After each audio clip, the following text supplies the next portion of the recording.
મને હમણાં અમે માણાવદરમાં ગયા, મને કે સુદાનભાઈ ખેડૂત દિવસ છે, તમે ખેતરમાં આવો. મેં કીધું ખેતરમાંથી હાલી હાલીને નીકળ્યા જ અહીંયા પહોંચ્યા છીએ. પણ એક વાત મારે આપને કહેવી છે, 30 વર્ષનું શાસન છે. ભાજપનો જો એક પણ નેતા તમને એમ કહેતો હોય કે કોંગ્રેસનો એક નેતા થતો કહેતો હોય, મને હમણાં રૂખાભાઈ કહેતા હતા કે ઘણા લોકોને રોકી રહ્યા છે, અને જો રોકી રહ્યા હોય ને આપણે જો રોકાઈ જતા હોઈએ સભામાં આવતા, તો યાદ રાખજો તમારા દીકરાને વાંટા લાગતા કોઈ બચાવી નહીં શકે. આ સ્થિતિ આપણે ગુલામ બની ગયા છે. ભાજપડીઓ આવે, કોંગ્રેસનું નેતુડીઓ આવે ને આપણે રોકી લઈએ, આપણે રોકી લઈએ. સાહેબ, તમારા માટે નરેન્દ્ર મોદી અને અમિત શાહની સામે કોઈ ચૂંચા નથી કરતો. ભારતની અંદર તમારા માટે મર્દના ફાડિયા સામે પડ્યા છે, અને તાકાત હોય ને નરેન્દ્ર મોદી અમિત શાહને કહીએ છીએ કે આવો, શું કરશો? વધીને જેલમાં નાખશો, ગોળી મારશો, તો એક એક ગામમાં ઈશુદાન તૈયાર થઈ જશે. અમે બીવાવાળા નથી. અમે કોના માટે છે? અને આપણે એક હોકારો ના મારી શકીએ, 15 મિનિટ બેસી ન શકીએ ગામમાં. આપણે ક્યાં આમ આદમી વાળા કોઈ તમને કેવા આવ્યા ભાજપની સભામાં ન જતા? ભાઈ, મેં બધાને કીધું છે કોઈને ના નહીં પડવાની, ત્યાં જવાનું. અને એને ખબર પડવી જોઈએ કે કેટલા સ્ટેજ ઉપર બેઠા છે, કેવા છે. કોઈ બુટલેગર હશે, કોઈ બળાત્કારી હશે, કોઈ ટેકાના ભાવે મગફળીમાં બૂચ મારતો હશે, તમને ખબર પડવી જોઈએ. અને એને જો સાથ આપવાના હોય સાહેબ, તો યાદ રાખજો, આજે તો ઈશુદાનભાઈ છે, હેમંતભાઈ છે, 25 લોકો લડે છે. આજે રાજુ કરપરા, પ્રવીણ રામ જેલમાં છે, 3 મહિના થયા તમારી મારી દિવાળી માટે. પણ પછી કોઈ આવશે નહીં. શું કામ? જો આપણે જ્ઞાતિ જાતિ ધર્મમાં વહેંચાવાના હોઈએ ને, તો યાદ રાખજો ભગવાન પણ આપણે નહીં બચાવી શકે. કેટલા ટેકાના ભાવે મગફળી જાય છે ભાઈ? કેટલા જાય છે? 125 મણે આવી ગયું. હવે તો આખું ખોલો. અને એ 70 થવાની હતી. આપણે ચેલેન્જ કરી હતી. મેં એવું કીધું હતું કે ખબરદાર, જો 70 મણ મગફળી ખરીદાણી અને જો આખી આમ આદમી પાર્ટી જો ગ્રાઉન્ડ ઉપર ના ઉતારું, તો ઈશુદાન, મેં કીધું ઈશુદાન ગઢવી નહોતો, હું જાહેરમાં મેં ચેલેન્જ આપી હતી. એટલે આ લોકોએ બીજા 4 લાખ મણ વધાર્યા અને 125 લીધી. અને ટેકાના ભાવ આપ્યા કોને છે? તમારી મારી જ્ઞાતિના આગેવાનો છે ભાજપના. મારે એમને કેવું છે કે આવો, અહીંયા કયો મંદિર છે ભાઈ? કયો મંદિર છે? રામ મંદિર છે ને? ભાજપના નેતાને કહેવા માંગુ છું કે આવો રામ મંદિરે. તમે ટેકાના ભાવે મગફળી અમારી ખરીદો છો. જે ભાજપ વાળાને નેતાને ટેકાના ભાવે ખરીદીઓ આપી છે, એ ટેકાના ભાવે જે ખરીદી થાય છે ને, 50 લાખથી 75 લાખ ભાજપના નેતુડીને મળે છે. એટલે આ ટેકો છે, તમારા માટે નથી. તમે એમ માનો છો તમારા માટે કરશે? ભૂલી જાઓ. અને કોઈ જ્ઞાતિનો આપણો આગેવાન હશે, જાતિનો હશે, ભાજપમાં હશે ને, યાદ રાખજો તમારા માટે ચૂ કે ચા નહીં કરી શકે. ભાજપનો દલાલ છે. ભૂલતા નહીં કે તમારો નેતા તમારો ભાઈ છે કે મામો છે. ભગવાન કૃષ્ણએ આપણે શું શીખ આપી હતી? ભગવાન કૃષ્ણે શું શીખ આપી હતી? આપણે ભગવાન કૃષ્ણે શીખ આપી હતી સાહેબ. એક વાત અર્જુનને કીધું કે ઉઠાવ બાણ. અર્જુને બાણ રાખી દીધા કે સામે દ્રોણાચાર્ય છે, મારા ગુરુ છે, ભીષ્મ પિતા છે, મારા દાદા છે, કર્ણ છે, મારો ભાઈ છે, મારાથી હથિયાર ન ઉપાડાય. હથિયાર હેઠે મૂકી દીધા. અને ભગવાન દ્વારકાધીશે કીધેલું કે તું શું સમજે છે, કે તું કરે છે? તું હથિયાર ઉઠાવ. હું હથિયાર ડાયરેક્ટ ઉઠાવી ન શકું. તું હથિયાર ઉઠાવ, બાકી તને મારી નાખશે. અને તારે શીખ લેવાની ક્યાંથી જરૂર છે? કંસ મારો શું થતો હતો? કંસ મારો હતો શું? તો કે મામો હતો. તો સગો મામો હતો? તો કે હા. મેં શું કર્યું? તો કે દરબી દીધો. તો આજે ભાજપમાં રહેલા હોય ને, એમાં ધ્યાન રાખજો, સગો મામો હોય ને તો તમારો નહીં હોય, ભાજપનો દલાલ હશે. એને કંસ તરીકે જોવાની જરૂર છે. કયા ભાજપના નેતા એવું કીધું કે 125 મણ મગફળી જો 200 મણ કે 250 મણ નહીં ખરીદાય તો હું રાજીનામું સાંસદ, ધારાસભ્ય, મંત્રી પદથી આપી દઈશ? કયા ધારાસભ્ય કીધું?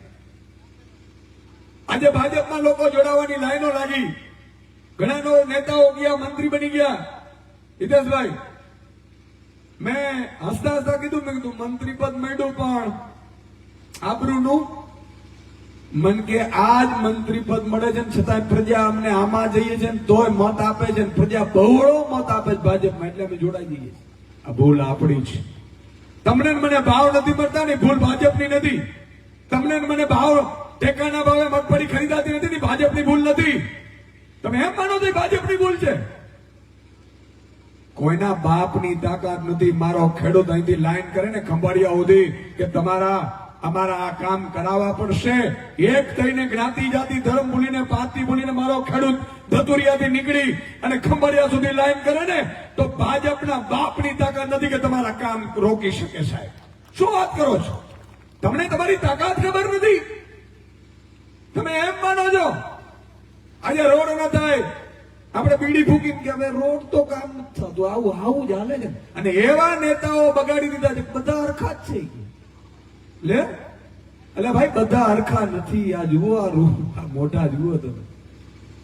અમે મર્દના ફાડિયા છીએ વેચાતા તો બોલી તો અમારી લાગી હોય નહીં લાગી હોય? બોલી તો હેમંત ખવાની લાગી હશે નહીં લાગી હોય? એક ગામમાં નાનકડો માણસ હોય મિત્રો, ભાજપ એને જો અવાજ ઉઠાવતું હોય અને ભાજપ એને જો ખરીદવા નીકળતી હોય તો તમે એમ માનો છો કે અમારી બોલીઓ નહીં લગાવી હોય? પણ અમે ભીકા બેચાવ માલ નથી, વેચાણ માલ નથી, વેચાણીઓ નથી ને એટલા માટે તમારી સામે ઉભા છીએ, તમને આત્માને જગાડીએ છીએ કે જાગો. અત્યારે દતુરિયામાં મને ખબર છે કે કેટલા વાંઢા હશે, કુંવારા દીકરા ખબર નથી, પણ લાઈનો લાગી હશે ને હજી વધતી હશે. અહીંયા ચોરાથી અહીંયા ચોરા જાય ને તો બે વાંઢા હામાં અમે મળતા હશે. એ તમે એમ માનો છો કે દીકરામાં નથી મજબૂત? દીકરો મજબૂત છે, રાત્રે પાણી વારી શકે છે, સર્પની વચ્ચે જઈ શકે છે.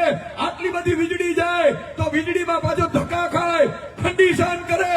આવા મર્દના ભાડિયા દીકરા મળે? પણ ભાજપે રેવા નથી દીધું ને એટલે વાંધો થયો છે ખેતીમાં.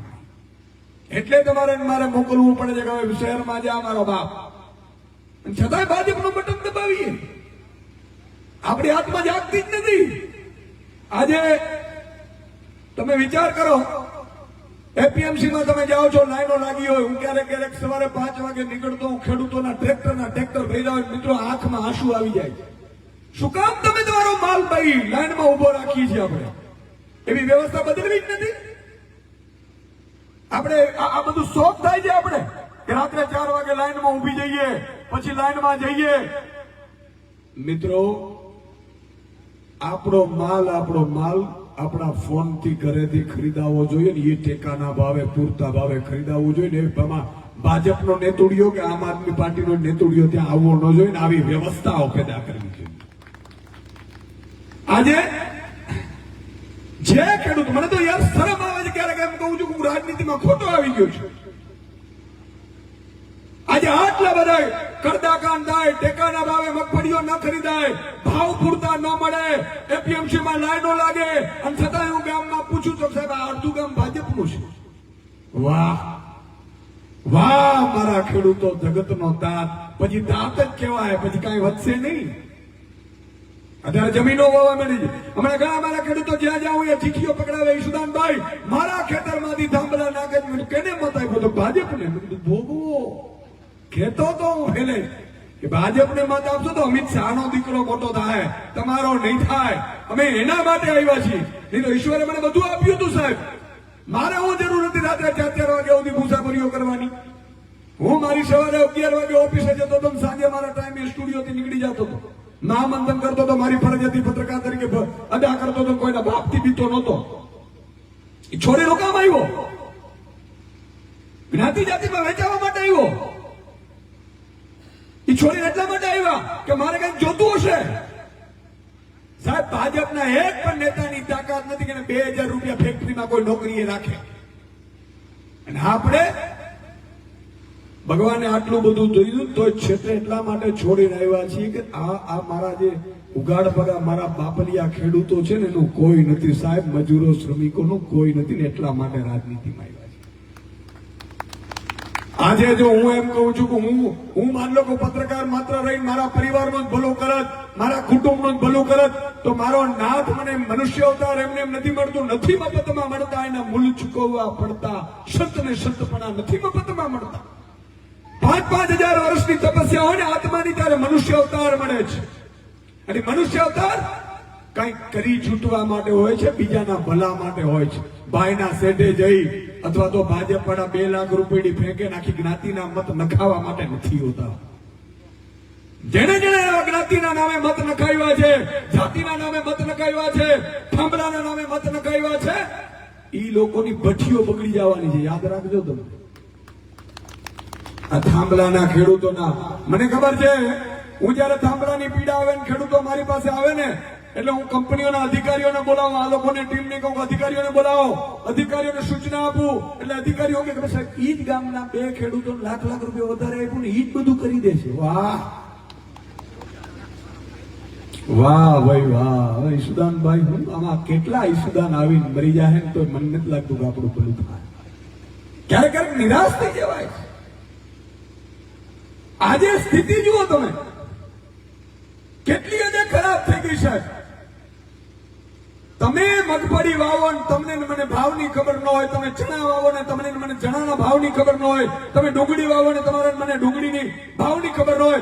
તમે અભ્યાસ કરો ઇઝરાયલનો, અભ્યાસ કરો અમેરિકાનો.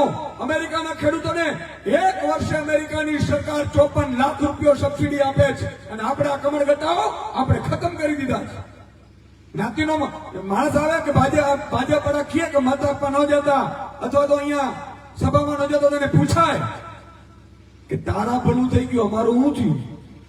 અને ભાજપના આપણા જ્ઞાતિના આગેવાનો જુઓ, સાયકલનો વેત નતો, મારા બેટા 5-5 ગાડીઓ લઈને ભરે.